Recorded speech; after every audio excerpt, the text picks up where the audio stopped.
pernah ada 3 sahabat Nabi Muhammad SAW yang berkunjung ke rumah beliau.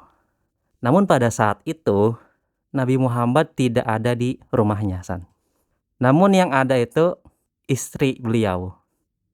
Kemudian gini, San, niatnya 3 sahabat Nabi itu pengen tahu bagaimana sih ibadah Nabi Muhammad SAW di rumahnya.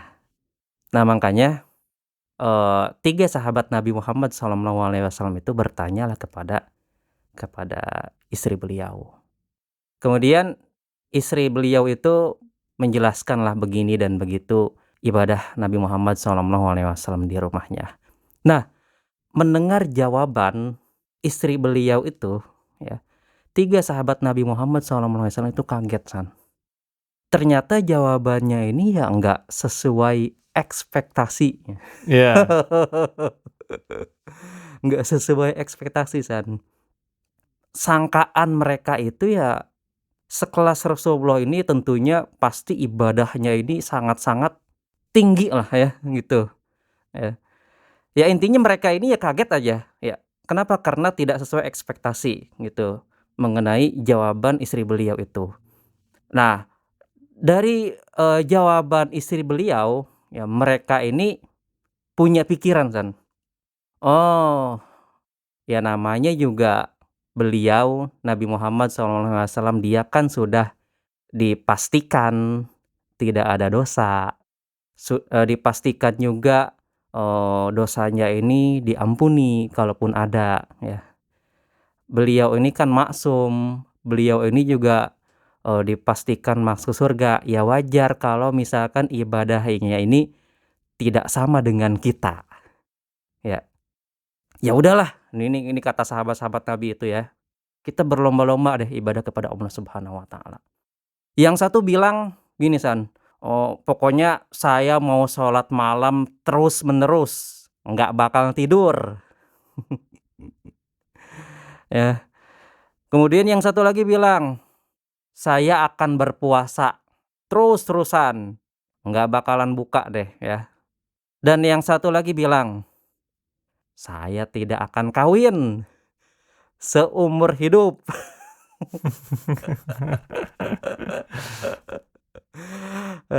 Pokoknya saya akan fokus beribadah kepada Allah Subhanahu wa taala. Nah, itulah ya. Jadi 3 orang sahabat itu mereka beriktikad kuat akan beribadah sungguh-sungguh kepada Allah Subhanahu wa taala dengan bentuk ibadahnya masing-masing. Nah, lama-kelamaan terdengar deh berita tentang 3 sahabat itu oleh Rasulullah SAW. Kemudian Nabi Muhammad SAW mendatangi mereka. Apa yang dikatakan oleh beliau kepada mereka? Antumul ladzina qultum kada wa kada. Apakah kalian yang bilang begini dan begini? Amma wallahi inilah ahsyakum lillah wa atqakum lahu. Adapun aku demi Allah, sesungguhnya aku ini adalah orang yang paling takut kepada Allah dan paling bertakwa kepadanya. Lakinni, akan tetapi aku asumu, berpuasa, wa uftir, dan aku juga berbuka, wa usolli wa arkud, aku juga sholat, namun di lain waktu juga aku juga tidur, wa atazawwajun nisaa, dan aku juga menikahi perempuan. Faman rogiba an sunnati falaysa minni, barang siapa yang tidak menyukai sunahku maka dia bukan dari golonganku. Itulah, San, sesungguhnya Allah Subhanahu wa taala menciptakan manusia ini untuk beribadah kepadanya kan, gitu ya. Gitu. Nah, kemudian manusia ini ketika beribadah itu mengikuti sesuai dengan Al-Qur'an dan Sunnah, gitu. Nah, ketika seseorang ini hendak beramal, maka beramal sesuai dengan petunjuk yang ada. Jadi nggak boleh Kurang. dan nggak boleh juga, San, berlebih-lebihan. Oh, oke. Ya, gitu. Jadi nggak boleh kurang Heeh. dan nggak boleh lebih. Kalau kurang itu namanya taksir. mengurang-ngurangi atau istilah yang lainnya itu ya melalai-lalaikan, perintah yang ada, gitu. Misal gini San, sholat sunnah qobliyah dan sholat sunnah ba'diyah itu kan sangat-sangat dianjurkan San ya, gitu. Namun ada sebagian orang ini menganggap, "Ah, itu kan sholat sunnah ini," gitu loh, "dikerjain ya dapat pahala, nggak dikerjain juga nggak apa-apa," gitu. Padahal itu kan sholat yang sangat dianjurkan dan pahalanya itu lebih gitu. Dan kedua sholat itu juga sebagai pelengkap dari atau sebagai penyempurna dari sholat wajib tersebut. Ya, terus juga, Allah Subhanahu wa taala telah mensyariatkan sholat, sunnah qobliyah subuh ya San ya, yang mana pahalanya ini berlimpah insyaallah gitu. Namun orang menganggap, oh, sholat subuh aja masih mending gitu Mas. Iya. Padahal cuma 2 rakaat ya, Padahal tapi rasanya kalau jam segitu ya. iya kan ngantuk banget kan Nah, gitu ya, ditambah sholatnya di masjid kan. nah ya. Udah paham lah ya. Gitu. Nah itu taksir ya. Kalau dilebih-lebihin ya. Nah tadi dilebih-lebihin itu ya dilebih-lebihin itu dalam kamus Islamnya ini gulu. Jadi gulu ini berlebih dan lebihan dalam beragama. Nah, para ulama memandang sikap gulu ini menjadi beberapa bagian San.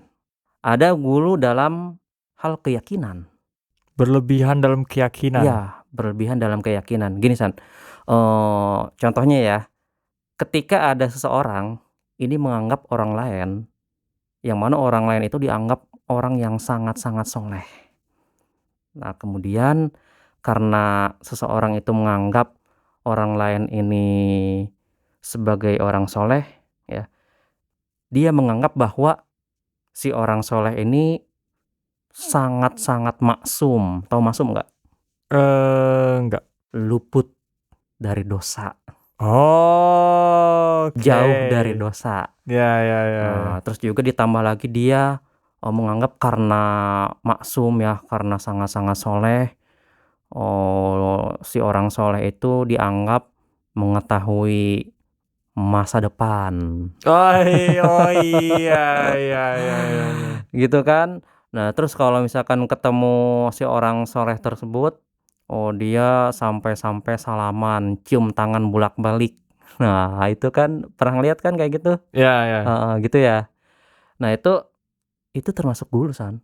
Oh wow, Iya, oke. itu nggak boleh hal yang seperti itu. Ya, karena seyogianya yang namanya manusia, ya selain nabi, itu dia berbuat berbuat kesalahan. Bahkan nabi aja berbuat kesalahan kan? Iya, berbuat khilafan atau kesalahan tanda kutip lah ya. Iya, saya ingat cerita yang paling saya ingat, Mhm. itu yang nabi mengadopsi anak itu, Heeh heeh. terus dia mengganti bin-nya, Heeh. habis itu baru Iya turun apa, ayat ya? iya, turun ayat, ya bahwasanya, Anak eee anak angkat itu tetap iya, tetap orang tua kandungnya itu yang jadi oke, istilahnya orang iya, tua gitu kan. heeh, iya benar benar itu, heeh.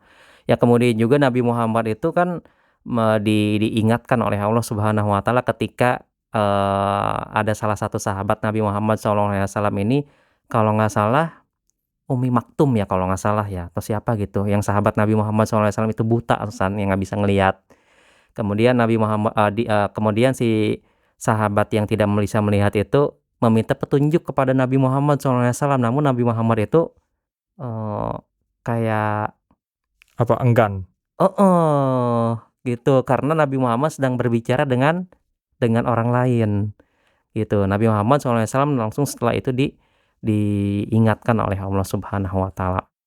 Ya, terus juga ada juga gulu dalam hal ucapan, ya. Gulu dalam ucapan itu contohnya, ketika seseorang ini memuji orang lain ini secara berlebih-lebihan San, ini juga termasuk.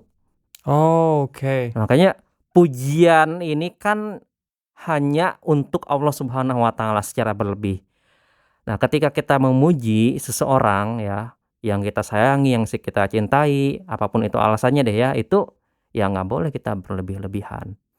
Sholawat aja kepada Nabi itu nggak pujian kayak kepada Allah kan? Iya, gitu. Jadi memang shalawat pun juga ada tuntunannya gitu ya. Seharusnya ini orang-orang yang berselawat ya di masjid, ya di musola, ataupun di tempat-tempat yang lain juga itu harus sesuai dengan tuntunan, shalawat yang diajarkan oleh Rasulullah SAW. Jadi gitu. Nah, selain itu juga ada juga gulu dalam perbuatan. Ini contoh kecil deh nih, ya. Biasanya kan kalau orang sholat, mungkin pernah ngeliat nih, kalau misalkan di masjid atau di musola, orang sholat ini dia sampai mengulang-ulang takbir. Pernah ngeliat nggak? Iya. Heeh. Karena mungkin, ya terus terang aja sih Pamda juga pernah ngalamin gitu Mmm. Yang Pamda alami sih kenapa sampai ngulang-ulang takbir ya karena, was-was aja gitu kayak kayak seakan-akan nggak yakin gitu loh dengan niat dan takbir Pamda itu ketika mau sholat gitu. Nah itu juga sama Nah makanya ketika kita takbir mengikuti, keraguan atau kewas-wasan ini ya nggak boleh Atau misalkan contoh yang lainnya deh kita lagi wudu nih ya, kemudian ketika kita membasuh kaki ini sampai berulang-ulang padahal kan, maksimal membasuh kaki ini ya kan sampai 3 kali ya, Iya. di bagian kanan atau di bagian kirinya gitu. Namun kita ragu aja, kayak seakan-akan ini kita, belum afdol lah, akhirnya kita ulang-ulang. Malah untuk spesifik wudu kan ada kisahnya ya? Iya, Saya lupa itu siapa yang dia sampai 4 kali habis itu mhm, ditegur kan. ya itu, heeh heeh heeh. Nah makanya, ya itulah memang, sikap gulu yang harus kita jauhi Kenapa? Karena wulu ini ya termasuk berdosa kepada Allah Subhanahu wa taala, gitu. Kenapa tuh, Pak? Bukannya yang lebih itu lebih baik? Ya karena gini ya, karena kan Allah Subhanahu wa taala ini kan sudah ngasih batasan-batasan, ya.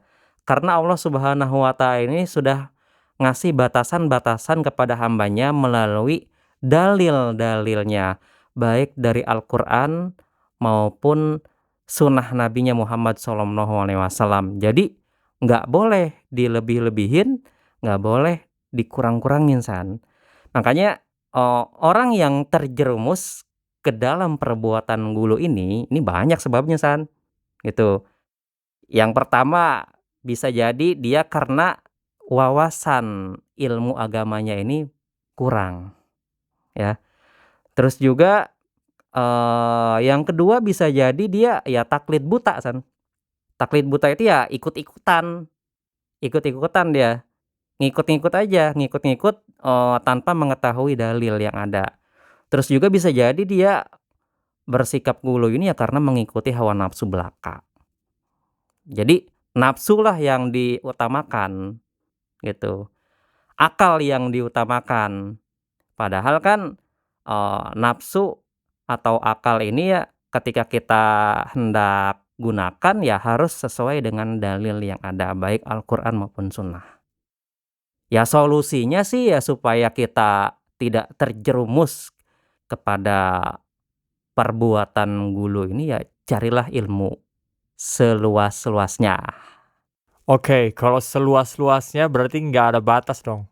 Berarti mau nggak mau kita selalu punya resiko untuk kena gulu itu. Tapi Ya, justru karena kita selalu punya resiko, maka selalu ada ruang untuk berkembang dong. ya, Jadi akhirnya seumur hidup akan selalu ada alasan untuk cari ilmu. ya. Terus kita cari ilmu ya, terus kita ikut kajian ya. Sekarang ini kan banyak ya. Iya, misal podcast ini.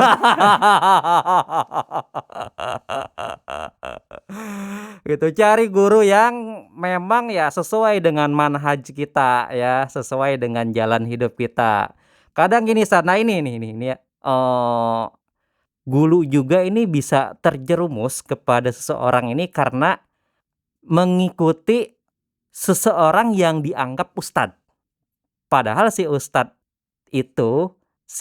yang dimaksud itu dia tidak atau belum menguasai wawasan atau khazanah, ilmu yang luas gitu. Jadi, apapun yang dikatakan oleh ustad mengenai ilmu ini dan mengenai ilmu itu, karena dia ini sangat mengagung-agungkan ustad itu, ya dia ikutin aja gitu loh. Padahal omongan yang disampaikan oleh si ustad itu belum tentu benar, gitu kan. Makanya kita nggak boleh kita berlebih-lebihan mengagung-agungkan, memuji-muji seseorang itu. Harus apa dong, cari banyak perspektif gitu? Iya, cari banyak perspektif, cari banyak referensi, gitu. Supaya ya tadilah balik lagi, wawasan kita ini, khazanah keislaman kita ini ya terbuka luas gitu.